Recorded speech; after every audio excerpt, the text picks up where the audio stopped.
Hi friends, வெற்றி துளசி சீரியல்லேருந்து சூப்பரான promo வந்திருக்கு. நம்ம அதை பற்றி தான் அந்த வீடியோக்குள்ளே நம்ம பார்க்க போகிறோம். நம்ம வீடியோக்குள்ளே போகிறதும் நம்ம சேனலுக்கு யாரெல்லாம் சப்ஸ்கிரைப் பண்ணலாம் அவங்களாம் சப்ஸ்கிரைப் பண்ணிக்கிடுங்க. பக்கத்தில் உள்ள பெல் பட்டனை கிளிக் பண்ணிடுங்க. வாங்க வீடியோக்குள்ளே போகலாம். துளசி கழுத்தில் தாலி கட்டி இருக்கிறத அஞ்சலி பார்க்க உடனே அஞ்சலி கேட்குறாங்க, உன் கழுத்தில் எப்படிக்கா தாலி வந்துச்சுது? இந்த தாலி யார் கட்டினா? அப்போது உனக்கு ஏற்கனவே கல்யாணம் நடந்து முடிஞ்சிருச்சா அப்படின்னு சொல்லி கேட்கவும், அப்போ துளசி சொல்கிறாங்க, ஆமாம் எனக்கு கல்யாணம் நடந்தது உண்மைதான், ஆனால் அந்த தாலி யார் கட்டினான்னு எனக்கு இன்னைக்கு வரைக்கும் தெரியாது அப்படிங்கிறாங்க. இது கிட்டதுமே அஞ்சலி அதிர்ச்சி அடைகிறாங்க. அப்போ துளசி நடந்த எல்லா விஷயத்தையும் சொல்லவும் உடனே அஞ்சலி சொல்கிறாங்க, அக்கா உன் கழுத்தில் தாலி கட்டினது யாருன்னு தெரியலங்கிற, அப்புறமா எதுக்காக அந்த தாலிக்கு நீ மதிப்பு கொடுத்து இன்னும் உன் கழுத்தில் போட்டு வச்சிருக்கிற, அதை கலட்டி தூக்கி வீச வேண்டியதானே அப்படிங்கும்போது நான் அதையும் செய்ய தான் நான் துணிஞ்சேன், ஆனால் காமாட்சி அம்மா தடுத்து நிறுத்திட்டாங்க அப்படின்னு சொல்லவும், என்னக்கா சொல்கிற? காமாட்சி அம்மா தடுத்து நிறுத்தினாங்களா? நீ சொல்கிறதே எனக்கு புரியல அப்படிங்கும்போது உடனே துளசி நடந்த கதையெல்லாம் சொல்லிட்டு இருக்கிறாங்க. நான் தாலியை கலட்டி நான் கோயில் உண்டியில் போடுறதுக்காக போகும்போது காமாட்சி அம்மா தடுத்து நிறுத்தினாங்க. அது மட்டும் இல்லை, இந்த தாலியை உன் கழுத்தில் யார் கட்டினாங்களோ அவனே உன் முன்னாடி வருவான், அதுக்கப்புறம் உன் வாழ்க்கையை மாறப்போது பாரு அப்படின்னு சொல்லிட்டு இந்த தாலியை நீ எந்த சூழ்நிலையிலையும் கலட்டக்கூடாது அப்படின்னு சொல்லிட்டாங்க. அதனால தான் என் கழுத்தில் இந்த தாலி தொங்கிட்டு இருக்குது உண்ணமும் அப்படின்னு சொல்லவும், இது கிட்டதுமே அஞ்சலி துளசி நினச்சி ரொம்பவே கஷ்டப்படுறாங்க. அடுத்து துளசியை கட்டிப்பிடிச்சி அவங்க கண்கலைங்க அளவும் உடனே துளசி சொல்கிறாங்க, இங்கே பாரு அஞ்சலி, எனக்கு இப்போ என்னுடைய வாழ்க்கையை நினச்சி நான் கஷ்டப்படலை, ஆனால் உண்மையில் நான் கஷ்டப்பட்டுட்டு தான் இருந்தேன் உன் வீட்டுக்கு வராத வரைக்கும். ஆனால் உன் வீட்டுக்கு வந்ததுக்கப்புறமா இப்போ நீ வாழக்கூடிய வாழ்க்கையை நினச்சி தான் எனக்கு ரொம்பவே கஷ்டமாக இருக்குது.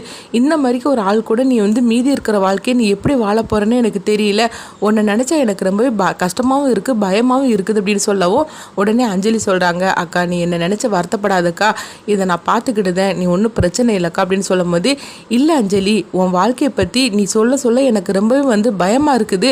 ஏன்னா இந்த மாதிரிக்கு ஒரு ஆள் கூட வாழணும்னா ரொம்பவே கஷ்டமாக இருக்கும்.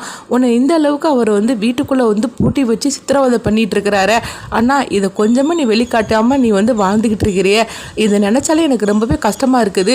அவர் உன்னை கொடுமைப்படுத்துறது வெளியே தெரிஞ்சால் கூட பிரச்சனை இல்லை, ஆனால் வெளி உலகத்துக்கு நல்லவர் மாதிரி காட்டிக்கிட்டு உள்ள ஒன்று இந்த அளவுக்கு சித்திரவதை பண்ணிட்டு இருக்காரு, எனக்கு என்னமோ பயமாக இருக்குமா உன்னை நினச்சாரு அப்படிங்கும்போது, அக்கா நீ அதெல்லாம் உன்னை நினச்சி பயந்துட்டு இருக்காதக்கா, அவர் என் மேலே பாசமாக தான் இருக்காரு, ஆனால் என்ன ரொம்பவே அளவு கடந்த பாசமாக தெரியுது. அது மட்டும் இல்லாமல் அவர்கிட்ட மட்டும்தான் நான் பேசணும் பழகணும்னு நினைக்கிறாரு, மற்றவங்க யாருக்கிட்டையும் பேசினாதான் அவருக்கு பிடிக்கிறது இல்லை, வேற என்ன பண்ணுறதுக்கு, என்ன நானே அவருக்காக கொஞ்சம் கொஞ்சமாக நான் மாற்றிட்டு இருக்கிறேன்க்கா அப்படின்னு சொல்லவும், ஒரு நிலைமை எனக்கு புரியுது அஞ்சலி அப்படின்னு சொல்லிட்டு துளசி அஞ்சலி நினச்சி அவங்க கண் கலங்கிட்டு இருக்கிறாங்க. சரி அஞ்சலி நான் வீட்டுக்கு கிளம்புறேன் அப்படின்னு சொல்லிட்டு தியாவை அழைச்சிட்டு அங்கேருந்து கிளம்பி வந்துருந்தாங்க. இங்கே வீட்டுக்கு வந்ததுக்கு பார்த்தோம்னா அவங்க கழுத்தில் துளசி கழுத்தில் தாலி கட்டிட்டு இருக்குது. எல்லாருக்குமே தெரிஞ்சிருது ரகு மூலியமாக. ரகு கண்டுபிடிச்சிருந்தாங்க. இது கெட்டதுமே எல்லாருமே அதிர்ச்சி அடைகிறாங்க. உடனே ரகு சொல்கிறாங்க, உண்மையை சொல்லு, நீ வீட்டுக்கு தெரியாமல் நீ யாரை லவ் பண்ணி கல்யாணம் பண்ணி இருக்கிற அப்படிங்கும்போது உடனே துளசி அழ ஆரம்பிச்சிருந்தாங்க. அப்போ லட்சுமி சொல்கிறாங்க, எனக்கு அவள் கழுத்தில் தாலி இருக்கிறது எனக்கு ஏற்கனவே தெரியும் அப்படின்னு சொல்லிட்டு நடந்ததெல்லாம் சொல்லிட்டு இருக்கிறாங்க. அதனால துளசியை பற்றி நீ எக்காரணத்தை கொண்டு நீ ஒரு வார்த்தை கூட நீ தப்பாக பேசக்கூடாது, உனக்கு எல்லாரையும் அவமானப்படுத்துறதே உனக்கு வேலையாக போச்சுது, அவங்கள பற்றி எதுவுமே நீ புரிஞ்சுக்க மாட்டேங்கிற, அடுத்தவங்க மனசு புண்படுன்னு சொல்லிக்கிட்டு நீ என்றைக்குமே நினச்சது கிடையாது, நீ பாட்டுக்கு பேசிட்டு போயிருதியே, துளசி அந்த மாதிரிக்கு பண்ணுவான்னு சொல்லிட்டு கொஞ்சமாவது நீ எதிர்பார்த்தியா? அவள் அப்படியே பணத்துக்கு ஆசைப்பட்டிருந்தா அவள் ஏற்கனவே தியா வீட்டுக்கே போயிருப்பாள, ஆனால் அப்படிலாம் ஆசைப்பட மாட்டான்னு உனக்கு தெரியாதா? துளசியை பற்றி இந்த அளவுக்கு தெரிஞ்சிருந்தோம் நீ அவளை பற்றி தப்பாக பேசுறத நான் அனுமதிக்க மாட்டேன் அப்படின்னு லட்சுமி ரகுவை வெளுத்து வாங்கியிருந்தாங்க. அப்போ லட்சுமி வெற்றிக்கு ஃபோன் பண்ணுறாங்க. அப்போ வெற்றிக்கிட்ட சொல்கிறாங்க, எங்கள் பாரு வெற்றி, உனக்கு ஏதாவது விஷயம் தெரிஞ்சிச்சா? துளசி கழுத்தில் யார் தாலி கட்டினாங்கன்னு?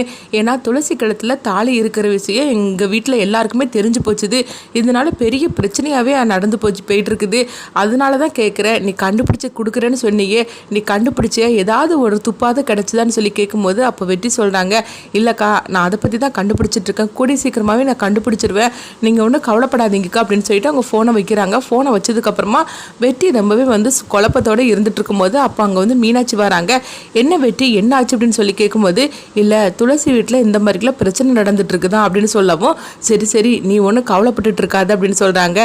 இல்லை நீ எத்தனை நாளில் தான் நானும் இந்த விஷயத்தை பற்றி மறைச்சி வைக்க முடியும், அப்படி மறைச்சி வைக்க அதாவது துளசிக்கு தானே பிரச்சனை கூடுதலாகிட்டே நடந்துட்டு இருக்குது, அதனால தான் எனக்கு என்ன பண்ணுறதுன்னு தெரியல அப்படிங்கவும், அடுத்து பார்த்தோம்னா அவங்க அப்பா வெற்றியை கூப்பிடவும் உடனே வெற்றியும் வராங்க. என்னப்பா அப்படின்னு சொல்லும் போது, அதாவது அதாவது ஈவினிங்கில் இந்த மாதிரிக்கு ஒரு பார்ட்டி இருக்குது, அதுக்குள்ளே எல்லா வேலையும் வந்து நடந்துட்டு இருக்குது, நீ எங்கேயும் வெளியே போயிடாது அப்படின்னு சொல்லவும், என்னப்பா திடீர்னு பார்ட்டி வச்சிருக்கிறீங்க அப்படிங்கும்போது எல்லாம் ஒரு காரணத்துக்காக தான், ஆனால் நீ சாயந்தரமா எங்கேயும் வெளியே போயிடாது அப்படின்னு சொல்கிறாங்க.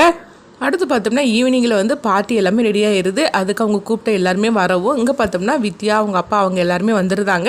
அப்போ வந்து அதாவது அந்த பார்ட்டியில் வச்சு அவங்க வெற்றியோட அப்பா வந்து அவங்க சொல்கிறாங்க, என் பையனுக்கும் வித்யாவுக்கும் வந்து இந்த நாளில் வந்து கல்யாணம் பண்ணுறதுக்காக நாங்கள் முடிவு எடுத்துருக்குறோம் அப்படின்னு சொல்லிட்டு அந்த பார்ட்டியில் வச்சு அவங்க சொல்லிட்டு இருக்கிறாங்க. இதை கேட்டு வெற்றி வந்து அதிர்ச்சியோடு இருக்கிறாங்க. இதை சொல்கிறதுக்காக தான் இந்த பார்ட்டி ஏற்பாடு பண்ணியிருக்காரா அப்பா அப்படின்னு சொல்லிட்டு அவங்க எரிச்சலோடு இருந்துட்டு இருக்கும்போது அப்போ அடுத்ததான் வந்து அவங்க சொல்கிறாங்க, இப்படி எலெக்ஷன் வருது, அதில் உங்கள் ஆதரவு எல்லாமே நீங்கள் எனக்கு தான் தரணும் அப்படின்னு சொல்லவும், இதை கேட்டதுமே கூட்டத்தில் உள்ள அவ்வளோருமே சொல்கிறாங்க, அது எப்படி முடியும், எங்கள் ஆதரவு உங்களுக்கு கிடையாது, வித்யாவோட அப்பாவுக்கு தான் அப்படின்னு சொல்லவும், இதை கேட்டதுமே வெற்றி வந்து அதிர்ச்சி அடைகிறாங்க. என்னங்க சொல்லிட்டு இருக்கிறீங்க, எங்கள் அப்பாவுக்கு ஆதரவு கொடுக்க மாட்டீங்களா அப்படின்னு சொல்லும் போது, ஆமாம் என்ன இருந்தாலும் சரி தான், அதாவது அவங்க வித்யாவோட அப்பா வந்து இந்த ஊருக்காரரு, அதனால அவருக்கு தான் நாங்கள் ஃபஸ்ட்டு ஆதரவு கொடுப்போம், நீங்கள் என்ன இருந்தாலும் வெளியூரில் வந்து இங்கே பொழைக்க வந்தவங்க, உங்களுக்கு எங்கள் ஆதரவு கிடைக்காது அப்படின்னு சொல்லவும், இதை கேட்டதுமே வெற்றி வந்து ஆவேசத்தோடு அவங்க பேச ஆரம்பிச்சிருந்தாங்க. அப்போ உங்களுக்கு இந்த ஊருக்காரராக இருந்தால் நீங்கள் வந்து அதாவது அவங்களுடைய ஆதரவை எங்களுக்கு கொடுப்பீங்க அப்படி தானே அப்படி சொல்லும் போது, ஆமாம் அப்படின்னு அவங்க சொல்லவும், அப்போ நான் இந்த ஊர் தான் அப்படிங்கிறாங்க. என்ன சொல்கிறீங்க வெற்றின்னு கேட்கும்போது, ஆமாம் நான் இந்த ஊரில் பொண்ணு நான் கல்யாணம் பண்ணியிருக்கிறேன், அப்படி இருந்தால் அப்போ நான் இந்த ஊருக்காரன் தான் அப்படின்னு சொல்லவும், இதை கேட்டதுமே வெற்றியோட அப்பா அம்மா குடும்பத்தில் உள்ள அவ்வளோருமே அதிர்ச்சி அடைகிறாங்க. எல்லாத்துக்கு மேலே மீனாட்சி அதிர்ச்சி அடைகிறாங்க. என்னது வெற்றி இந்த மாதிரிக்கெல்லாம் பேசிகிட்டு இருக்கிற அப்படின்னு சொல்லவும், அப்போ கூட்டத்திலேருந்து எல்லாரும் கேட்டுட்டு இருக்கிறாங்க, என்ன தம்பி பேசிகிட்டு இருக்கிறீங்க, இப்போ தான் உங்களுக்கு வந்து கல்யாணத்துக்கே வந்து அதாவது உங்கள் அப்பா சொல்லிட்டு இருக்கிறாரு, அதுக்குள்ளேயே நீங்கள் என்னென்னா கல்யாணம் முடிஞ்ச வரைக்கும் பேசிகிட்டு இருக்கிறீங்க அப்படிங்கும்போது, ஆமாம் எனக்கு கல்யாணம் முடிஞ்சிருச்சுது அப்படிங்கிறாங்க. இது கெட்டதுமே வெற்றியோட அப்பா வந்து அதிர்ச்சி அடைகிறாங்க. என்ன வெற்றி நீ என்ன பேசிகிட்டு இருக்கிற அப்படின்னு சொல்லவும், அப்போ வித்யா அவங்க குடும்பத்தாரும் அதிர்ச்சி அடைகிறாங்க.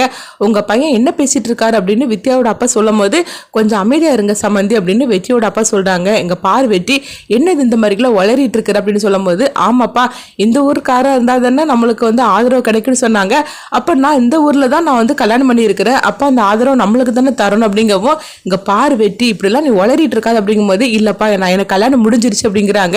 இது கெட்டதுமே எல்லாருமே அதிர்ச்சி அடைகிறாங்க. இப்போ வெட்டியோட அம்மா வந்து கேட்டுட்டு இருக்கிறாங்க, என்ன வெட்டி நீ இப்படி பேசிட்டு இருக்கிற அப்படிங்கும்போது, ஆமாம்மா எனக்கு கல்யாணம் முடிஞ்சிருச்சு அப்படிங்கும்போது, இங்கே பாரு அன்னைக்கு இப்படிலாம் விளையாடிட்டு இருந்தேன், அதே மாதிரிக்கு இன்னைக்கு விளையாடிட்டு இருக்காத, இது வாழ்க்கை பிரச்சனை, அது மட்டும் இல்லாமல் உங்கள் அப்பாவோட கௌரவ பிரச்சனை, அதனால நீ இப்படிலாம் பேசிட்டு இருக்காது அப்படிங்கும்போது, அம்மா நான் சொல்றது நீங்கள் காது கொடுத்தே கேட்க மாட்டீங்களா, அன்னைக்கு நான் உண்மையை தான் சொன்னேன், ஆனால் அதுக்கப்புறம் தான் நான் பொய்யா நடிக்க ஆரம்பித்தேன், இன்னைக்கு நான் சொல்கிறேன் எனக்கு கல்யாணம் நடந்து முடிஞ்சிருச்சுது அப்படின்னு சொல்லவும், யாருடா அந்த பொண்ணு அப்படின்னு சொல்லி கேட்கும்போது, துளசி தான், துளசி காலத்தில் தான் நான் தாலி கட்டி இருக்கிறேன் அப்படின்னு சொல்கிறாங்க. இது கட்டியதுமே எல்லாருமே அதிர்ச்சி அடைகிறாங்க. என்ன வெற்றி நீ சொல்லிட்டு இருக்கிற அப்படின்னு அவங்க அம்மா கேட்கும்போது, ஆமாம்மா துளசிக்கு எனக்கு கல்யாணம் நடந்து முடிஞ்சிருச்சு அப்படிங்கிறாங்க. இது கட்டதுமே ரொம்பவே பரபரப்பாக ஆகி போச்சுது. அடுத்து என்ன நடக்குதுன்னு சொல்லி